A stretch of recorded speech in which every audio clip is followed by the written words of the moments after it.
Olá, seja bem-vindo ao Dizendo Tudo desta terça-feira. Veja agora os destaques de hoje. Aumento da gasolina. Ação do Procon questiona reajuste antecipado de distribuidoras. Lançado oficialmente campanha Março Lilás de combate ao câncer do colo de útero. Pesquisa eleitoral aponta disputa entre Orleans e Braide para o governo do estado.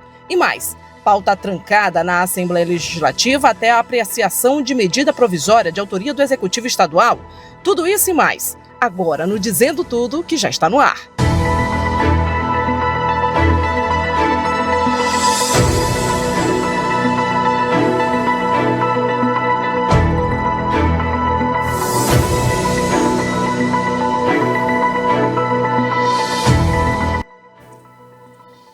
Boa noite para você. A gente começa falando do aumento da gasolina. Uma ação do Procon questiona reajuste antecipado de distribuidoras. O órgão identificou repasses feitos antes de qualquer reajuste oficial da Petrobras e quer que distribuidoras justifiquem a formação dos preços ou retornem aos valores anteriores.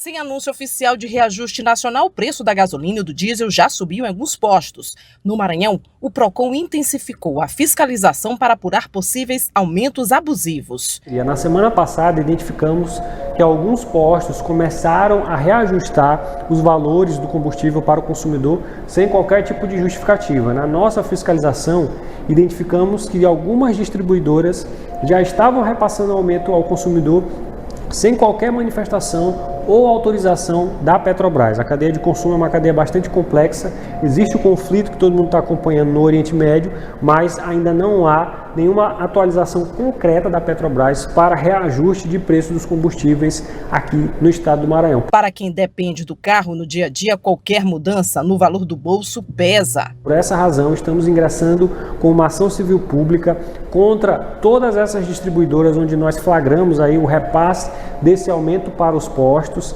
para que elas reduzam o valor, já que não tem nenhum tipo de justificativa, e que possam ser condenadas por conta desse aumento abusivo aí em relação aos postos e em relação ao consumidor final. O órgão também orienta como a população pode denunciar este tipo de irregularidade. Você, consumidor, também pode formalizar a sua reclamação e o objetivo dessa ação é que as distribuidoras reduzam esse aumento, que foi praticado e possam ser também condenadas por essa prática abusiva.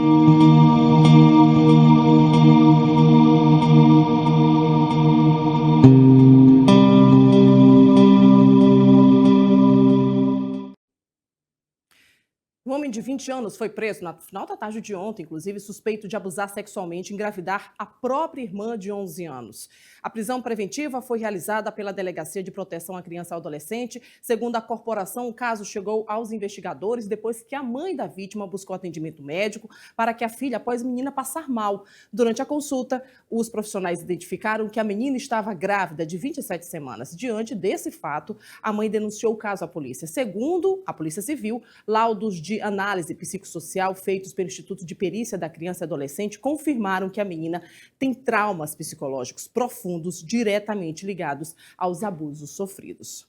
Falando de prisão, o levantamento que foi feito pela Polícia Rodoviária Federal mostra um aumento de 41,38% na prisão de foragidos da Justiça em rodovias federais do Maranhão nos 2 primeiros meses de 2026.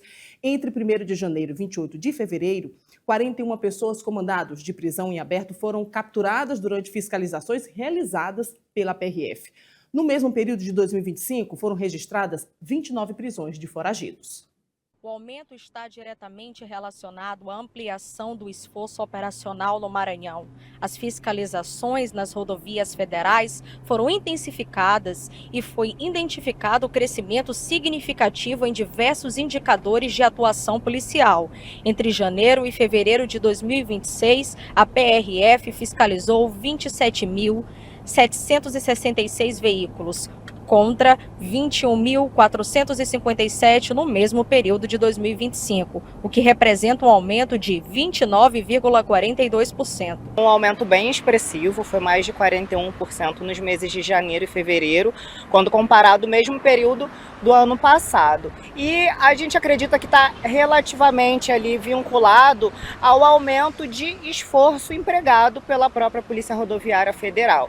Se a gente olhar os números de fiscalização fiscalizações a veículos foi quase 30% de veículos fiscalizados a mais do que nesse mesmo período do ano passado. Então, mais pessoas fiscalizadas, mais veículos, mais pessoas acabam sendo encontradas também, sendo localizadas. E tem, claro, um esforço da PRF em estar tirando de circulação essas pessoas que muitas vezes são crimes graves, né? Cometeram crimes graves e estão ali condenadas, já sendo realmente procuradas pela justiça. Então tem sim esse esforço e também um emprego maior. Além disso, pessoas fiscalizadas teve um aumento de mais de 33% também nesse mesmo período.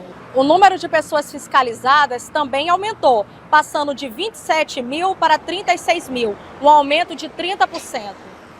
Já as horas em serviços das equipes operacionais passaram de 52.725 para 64.382 horas, um aumento de 22,11%. Em uma das ações, a PRF capturou um foragido da justiça condenado por financiamento ao tráfico de drogas. Esse é um caso que foi assim bem marcante, foi uma dobradinha da PRF, porque ele já tinha sido preso alguns anos atrás pela Polícia Rodoviária Federal de outro estado em flagrante, por estar carregando com ele mais de R$1.600.000 em espécie.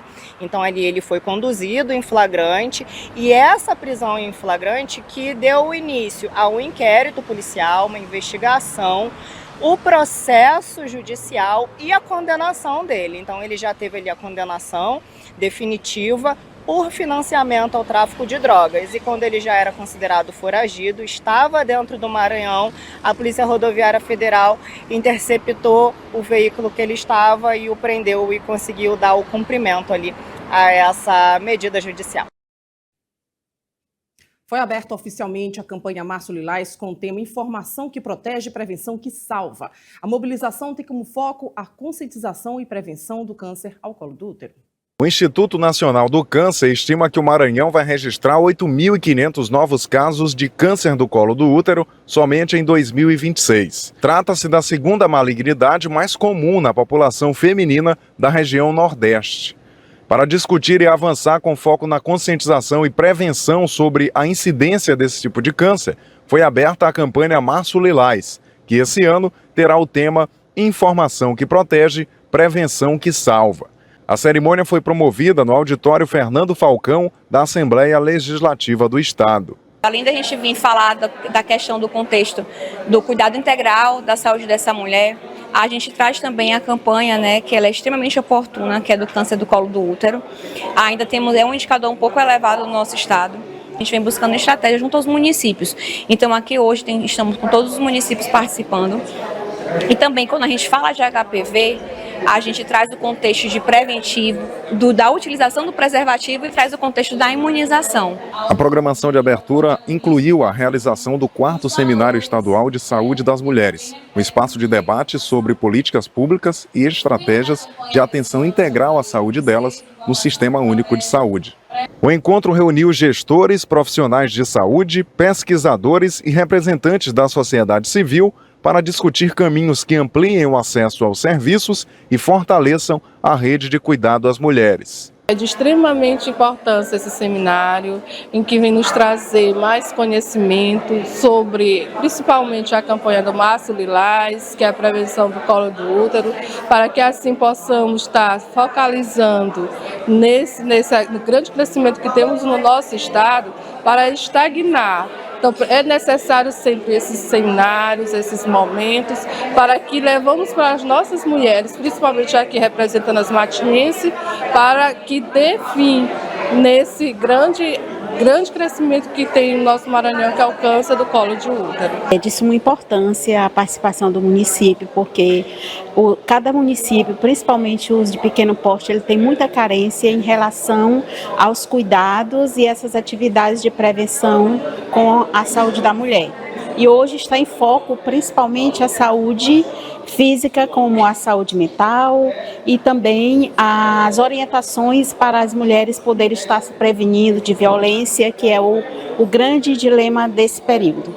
A iniciativa busca qualificar o debate sobre as necessidades de saúde das mulheres em diferentes contextos e fases da vida, com atenção à diversidade, à equidade e à garantia de direitos. A gente vai para o intervalo. Na volta tem política, tem pesquisa eleitoral. A gente vai ver agora imagens ao vivo da Avenida Castelo Branco, do bairro do São Francisco, em São Luís. Tempo nublado, mais uma vez, podendo chover nesta noite de terça-feira. São 6h17, a gente volta já já.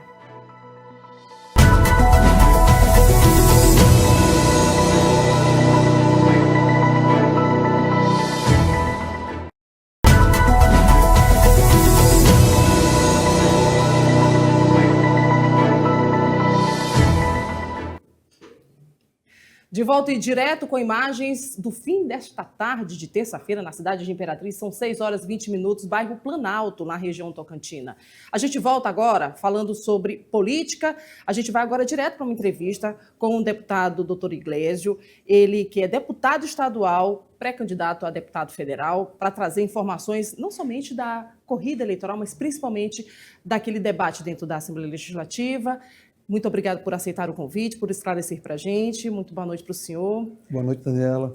Começando por esses embates na Assembleia. O senhor tem ido muito aguerrido, trabalhado muito em defesa, em prol do governo e também do Estado. Como é que tem sido isso? Eu trabalho, na verdade, em prol da verdade. O que acontece hoje, infelizmente, o grupo do Flávio Dino, que não aceita ter perdido o controle do governo do Maranhão, eles tentam atrapalhar a todo custo a gestão. O governo não consegue concentrar adequadamente, porque o tempo todo vive sob ameaça de pressões judiciárias, tanto em STF quanto em tribunais federais, até mesmo STJ, situações jurídicas absurdas. Hoje mesmo um blogueiro, jornalista, teve a casa dele visitada pela Polícia Federal num processo sigiloso assinado por Alexandre de Moraes, que a gente sabe que é um semi-concubino do Flávio Dino, infelizmente, dentro de Brasília. Então, é isso, a gente está ao lado da verdade e não de governo. O que eu vejo? O governador é uma pessoa que tem boas intenções com o Estado. Acerta sempre? Com certeza não, mas está buscando aí fazer um governo, na medida do possível, um bom governo, coisas a melhorar, obviamente, mas longe de ser um inferno plantado pelos comunistas depois que perderam as benesses dentro do governo. Mas e o senhor? O que tem feito pelo Maranhão? Eu trabalho o tempo todo. Hoje mesmo eu recebi mães que com filhos aí submetidos a estupro dentro de casa, recebi uma vítima de violência sexual dentro do complexo penitenciário São Luís. Só hoje prendemos no começo da semana, graças à nossa intervenção também, além do trabalho dos advogados do judiciário, uma mulher que foi vítima de violência também dentro da sua casa, colocada para fora também de maneira completamente ilegal. Então, acho que a gente tem trabalhado bastante. Acho que é uma pergunta que seria interessante fazer para os outros 41. Deputado, a gente está em ano eleitoral e tem que trabalhar em conjunto. Na verdade, paralelamente ao trabalho realizado dentro do plenário. Como é que tem sido isso para o senhor, que é candidato a deputado federal, pré-candidato? A minha pré-campanha é trabalhar. Eu trabalho há 8 anos, ininterruptamente. Sou o único deputado que não tem uma falta dentro de 8 anos. Isso é histórico dentro da Assembleia. Também sou o que mais apresentou proposições legislativas dentro dessa perspectiva. Então, respeito total ao que o contribuinte me paga, graças a Deus. E eu acho que os bons índices que a gente tem, por exemplo, numa pesquisa, apesar de ser candidato a deputado federal, ainda estão me colocando em pesquisa para senador, sem fazer nenhum tipo de campanha, pontuando 10%. Isso é um sinal de reconhecimento. Saber que 1 de cada 10 eleitores maranhenses entende que Iglesio é o melhor representante para o Estado, porque o Senado é uma representação dos estados, então me honra demais, até porque a minha comunicação é uma comunicação restrita às minhas redes sociais. Já que falamos de campanha, de pré-eleitoral, inclusive, seu nome apareceu como um dos coordenadores do Maranhão ao pré-candidato à presidência, Flávio Bolsonaro. Como é que vai ser isso? Vai ser uma campanha de muita dedicação, a gente vai colocar muito empenho e energia nisso para passar da votação que o presidente Bolsonaro teve aqui na eleição, chegou ali próximo de 1 milhão de votos. Nós queremos levar isso aí pelo menos ali para 1,5 milhão, é a nossa meta, é uma meta ousada, mas a gente sabe que tem um bom candidato, que principalmente precisamos libertar o Maranhão desse jugo da esquerda aqui no nosso estado. E como então unificar tudo isso, sabendo que aqui a gente tem uma polarização, mas ao mesmo tempo a gente sabe que o nome do presidente Lula ainda é muito forte aqui dentro. E a gente tem também uma rejeição muito grande em relação à oposição. A verdade é que o Flávio Bolsonaro é um candidato que vai ser mais leve para apresentar para o público maranhense, um candidato que tem uma família muito bem construída, é um candidato muito coerente, um candidato menos radical e, somado a isso, tem a insatisfação crescente da população com o PT. Hoje mesmo saiu uma matéria no portal da Folha de São Paulo mostrando que Lula está no pior momento dele de aprovação, está inclusive pior do ponto de vista de menções em pesquisas espontâneas. Ele está com apenas 24%, na eleição passada ele chegou a 30%, e a gente tem certeza absoluta, Dani, que essa eleição vai ser definida mais uma vez nos detalhes, só que estamos dessa vez muito mais preparados e com um candidato que aprendeu com os erros que tivemos nas campanhas passadas. Preparado? O senhor acha que a direita não está fragmentada? Não, a fragmentação, quando há um campo de fato democrático e não hegemônico como a esquerda, que só tem o Lula, e quando o Lula encerrar a carreira dele política, eles não têm para onde olhar, a direita tem como olhar para Flávio Bolsonaro, a direita tem como olhar para Tarcísio, para Zema, para Ratinho Júnior, para Pollon, para Marcel Van Hatten. A direita tem muita gente para olhar e para ocupar espaço. A esquerda, a pergunta é para quem? Para Tabata? Agora, sabendo que aqui no Maranhão a gente também tem essas subdivisões, na verdade, os nomes ainda não são apontados como exatamente direita. Em cima do muro, de um lado, para frente. Como é que o senhor vê, então, aqui no Maranhão, o senhor sendo coordenador ao pré-candidato Flávio Bolsonaro, que é a direita? O candidato Flávio Bolsonaro vai ter a atenção nossa da campanha, a gente vai fazer um eixo de separação direcionado para a campanha de presidente. Devo dizer que vai ser o foco principal da minha campanha. Ajuda a nossa pré-candidatura, inclusive, a deputado federal? Com certeza ajuda porque nós temos uma sinergia. Eu com o presidente Flávio Bolsonaro, nós somos amigos, felizmente a gente teve a oportunidade de conversar agora em Brasília de uma maneira bem prolongada.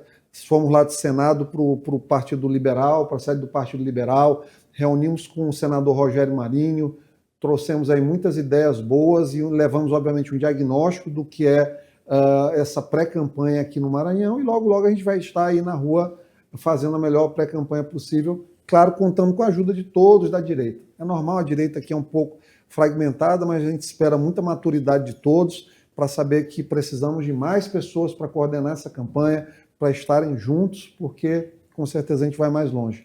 É verdade que o senhor teve uma reunião com o Eduardo Braide? Sim ou não? Como é que foi? Eduardo Braide? Não, ainda não que eu saiba. Só se foi meu perispírito. Com o Eduardo Braide eu não tive reunião, não. Teria conversa? Não, eu converso com todo mundo. Eu converso, às vezes, lá na Assembleia com o pessoal da esquerda para alinhamentos de votações. Não tem ninguém como inimigo. Nem o Flávio Dino, que as pessoas acham que eu tenho como inimigo, eu tenho certeza que ele me tem, mas eu não tenho. Eu faço críticas a modelos hegemônicos que me incomodam. Acho que as pessoas precisam, de fato, de liberdade de discurso, liberdade de posições políticas, não precisam ser pressionadas ou ameaçadas em seus empregos por conta de políticos. Isso é uma prática que eu tenho para a minha vida. Então, diálogo teria, mas eu não acredito que o Braide seja candidato a prefeito. Aí, isso pode soar ofensivo para algumas pessoas, as pessoas pegam como ofensa, então eu tenho me reservado o direito de silenciar em relação a isso. Dia 4 está chegando, se ele for candidato, é mais um candidato, torna a disputa para o governo do Estado mais interessante. Se ele não for candidato, eu espero que ele continue fazendo trabalho aqui por São Luís, que comparativamente com os antecessores tem sido um trabalho melhor, apesar de muitos problemas ainda aí para construir. Ainda está longe de 2026 terminar. Como é que vai ser o restante do seu mandato? O restante do meu mandato vai ser como sempre foi desde o primeiro dia, sempre à disposição da população para as causas que ninguém dá atenção, por medo, por falta de liga com aquelas causas, com falta de interesse real em resolver, e sempre falando a verdade, que para mim é o principal. Muito trabalho ainda, né, deputado? Tem muito, mas assim, eu gostaria de fato, com essa pré-candidatura para federal, a gente caminhar para Brasília para dar um outro tipo de contribuição para o nosso Estado. Deputado, agradeço a presença, esclarecimento. Sei que o tempo é curto, tem muita coisa para conversar. Inclusive, esse papo vai estar lá com o Nálio Júnior no podcast, não é isso? Maravilha, é isso aí. Obrigado, gente. A você que assistiu. Forte abraço. Obrigada, deputado. A gente vai à sessão de hoje na Assembleia Legislativa com o Daniel Amorim. Estava prevista para hoje a apreciação no plenário da Assembleia Legislativa do Maranhão da medida provisória 527, de autoria do Poder Executivo do Estado. A MP institui o programa Avança Maranhão, Trânsito Seguro é a gente que faz, e tem foco na capacitação de motociclistas aqui no estado. Presidindo a sessão, o deputado Antônio Pereira suspendeu os trabalhos para a apreciação da Comissão de Constituição e Justiça do Parlamento Estadual. A previsão é que a medida provisória volte a ser analisada amanhã no plenário da Casa. Inclusive, toda a pauta prevista para hoje aqui na Casa foi transferida para esta quarta-feira. Regimentalmente existe dispositivo, se uma medida provisória não for apreciada dentro do tempo regimental, ele tranca a pauta. Isso é possível apreciar outras pautas depois que essa medida provisória for apreciada pela Casa. E acredito que amanhã ela já está sido apreciada e vai poder ser submetida ao plenário sem essa condicionante que hoje o regimento nos impõe. Você é favorável a essa medida provisória, essa iniciativa do Poder Executivo? Sou favorável porque ela vem favorecer os nossos motociclistas, tanto os profissionais que atuam com a atividade como atividade econômica, no caso, promovendo qualificação técnica, fornecendo capacetes, coletes para os motociclistas profissionais, no caso, os mototaxistas e os profissionais que atuam também com delivery, com as áreas que atuam profissionalmente com as motocicletas, como também com a própria população, que vai ser fornecido também para quem se utiliza da motocicleta como meio de transporte, qualificação, e dessa forma a gente vai ajudar a construir um trânsito mais seguro, dando condição para quem atua profissionalmente enquanto mototaxista e também permitindo que os usuários de motocicleta, de modo geral, possam ter qualificação e dessa forma construir um trânsito mais seguro. O programa oferece qualificação profissional gratuita para condutores de baixa renda aqui do estado. A iniciativa do Poder Executivo contempla ainda o sorteio de 100 motos 0 km e a entrega de 6.000 kits com capacetes, coletes e mochilas para garantir segurança aos motociclistas aqui no Maranhão. Essas são as informações, eu volto ao estúdio com você. Obrigada, Daniel. Agora a gente vai com o Nildo Costa, direto de Brasília, trazendo bastidores do Congresso Nacional. Nildo, boa noite para você. Boa noite, Daniela Bandeira. Satisfação falar com você. Nesta semana voltada para as pautas femininas, foi aprovado agora há pouco aqui no plenário Ulisses Guimarães um projeto de lei que determina a fixação de placas informativas sobre a importância da amamentação até 2 anos de idade ou mais nas unidades de saúde materna e infantil. Essa proposta segue agora para apreciação do Senado Federal. Ainda também foi aprovado outro projeto que cria o Dia Nacional da Mulher da Construção Civil, a ser celebrado no dia 25 de março de cada ano. Nesta terça-feira, Daniela, o ministro do Trabalho, o Luiz Marinho, esteve aqui na Câmara dos Deputados discutindo em uma audiência pública na Comissão de Constituição e Justiça sobre a PEC do fim da escala de trabalho 6x1. O relator dessa proposta, o deputado Paulo Aze, do União Brasil, da Bahia, quer fazer pelo menos umas 3 audiências, inclusive ouvir o ministro da Fazenda, Fernando Haddad, para poder votar essa proposta na comissão especial e votar também, é claro, aqui no plenário Ulisses Guimarães, a previsão para a votação de acordo com o cronograma determinado pelo presidente da Câmara é de até maio essa proposta seja votada, que é prioridade do governo federal. Eu volto aos estúdios, aí com você, Daniela Bandeira. Obrigada, Nildo Costa, direto de Brasília, trazendo informações para a gente. Já com a gente aqui no estúdio, ele, muito obrigada, inclusive, por sua presença aqui, meu colega de trabalho, é o Mariano Rosa, para trazer, então, um evento que acontece no sábado e já está todo mundo convidado. É o Batucada, não é isso? Batucando. Batucando. Bora falar, então. A batucada é do samba, Eu sei que vai ter batucada. Do samba do jeito que era antes. Como todo é que vai mundo ser? na palma da mão, ao redor do grupo ali, junto com o Marlon Reis, que é o idealizador do samba, projeto, né? uhum. E cantando. O mais importante ali é aquele calor do samba, né? E o melhor de tudo é que a instituição Batucando está sendo agraciado pelo samba, que vai ser beneficiado com a parte da renda que vai ser feita nesse samba. Mariana, como é que é fazer música aqui no Maranhão, sabendo que a gente acabou de sair do carnaval? Fazer música não pode parar, Daniela, porque a gente, sim, sai do carnaval, já tem o São João, mas nesse meio termo a gente tem que estar ali na atividade, fazendo samba, fazendo música, o melhor da música maranhense. Incentivando, motivando as pessoas, né? Até porque todo mundo precisa da música em sua vida, porque afinal de contas, música é terapia, é relaxante, é legal, é diversão, é alegria, é sorriso e é canto. Agora, falar de batucada, batucando, música e esperança. Tudo junto. Como é que fica? Tudo junto. A gente dá esperança à nossa criançada, né? A gente tem todos os sábados a nossa atividade, que o nosso produto é música. Mas a gente trabalha com outras coisas, além da música, né? Que é o trabalho social, é a comunicação com a família, dando oportunidade para essa criançada e agradecendo os artistas que tá sempre com a gente na instituição, que vai ali dar uma palestra, que vai conversar, que vai visitar. Além de tudo, se transforma um tio do Batucando. O Marlon, inclusive, ele tem um trabalho bastante reconhecido, junto com o trabalho de vocês, que tem uma estrada, uma trajetória. Como é que foi, então, essa criação? Pois é, o Marlon já criou, ele tem essa iniciativa de fazer sempre esse samba. Só que ele não faz só pelo samba, ele faz pelo trabalho social. Então já é o 3º ano que ele vem fazendo esse projeto. E aí ele convida uma instituição e esse ano foi a Batucando. Ele já esteve lá no Batucando fazendo palestra, conversando com a criançada.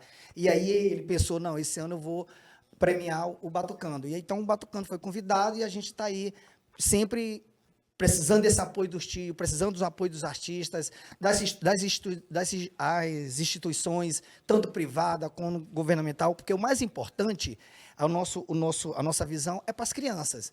É o nosso sábado, é o que a gente dá de lazer, é que a gente solidariza com eles, sendo voluntário, e a gente convida outras pessoas que quiserem participar ou quiser visitar a nossa instituição, é ali no Rio Anil, no IEMA Bilingue. Todo sábado de manhã a gente está lá fazendo atividades. A partir de que horas, Mariano? Como é que é?